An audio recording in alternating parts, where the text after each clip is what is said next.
They were not only about restoring a union, but making sure that there was a place in that union for immigrants and sons of immigrants, and particularly the Irish. They wanted to restore a United States and make sure that they had a place in that United States. They wanted to fight for the citizenship of people to this country and ensure that they themselves would be citizens of that country. According to them, they fought 2 battles, where the rest of the army fought 1.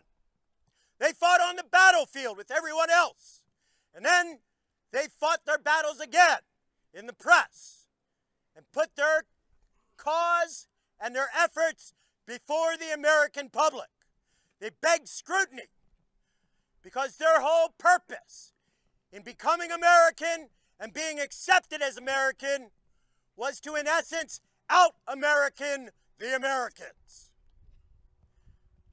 And by the time Fredericksburg was done, this brigade had been bled white. Their effectiveness in this campaign of gaining acceptance had virtually come to a stop. They were no longer going to be strong enough to change perception on the battlefield. So they wanted all of us, from 1862 to today, to remember what they were willing to sacrifice at Fredericksburg in a cause that they believed worthy of their country and a cause that would allow them to become parts of that country. They opened a door not only for the Irish, but for the Germans, for all Europeans, and for those from Asia, from Hispanic countries, all of them, after 1862, will not have distinctly German names or Irish names or Hispanic names. They will have American names. This brigade only lasted for 20 minutes here. They were on the field for 30 minutes. Of the 1,250 that set off on this day, in the last half hour, only 250 of them will be standing with the colors.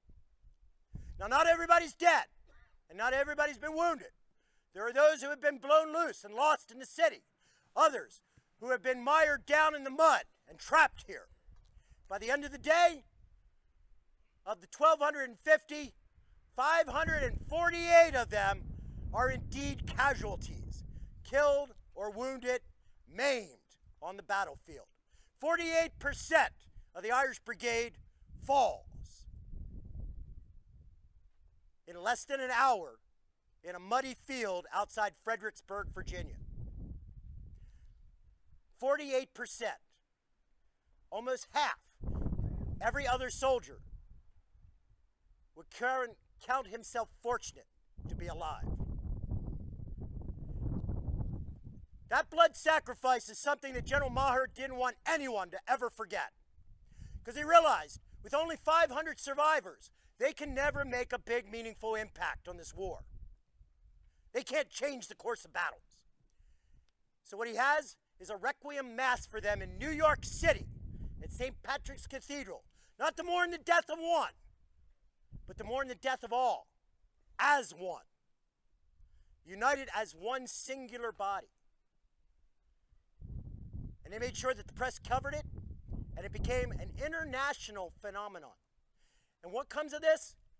The Irish Brigade changed our perception of Fredericksburg, because Union soldiers charged just like these men. They preceded them, they followed them. They went as far as them. But what the Irish Brigade did was change the way we look at it.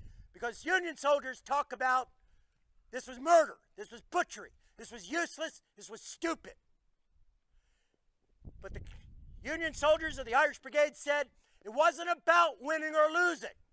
You could never win. It was about doing one's duty, even in the face of obvious consequences. And when we realized their losses, no one could ever doubt they did their duty. They changed our perception. Duty was ennobling. And from that point on out, everybody talked about Fredericksburg in the eyes of the Irish Brigade. They preceded the Irish Brigade, they followed the Irish Brigade. They supported the Irish Brigade. The Irish Brigade supported them. So isn't it interesting that these men came out onto a battlefield trying to become American? And when they left this battlefield, the Americans were looking at it through the eyes of the Irish. And there's a certain synergy that comes from that. So this wasn't a futile gesture. It was a costly gesture. But the legacy is a useful one.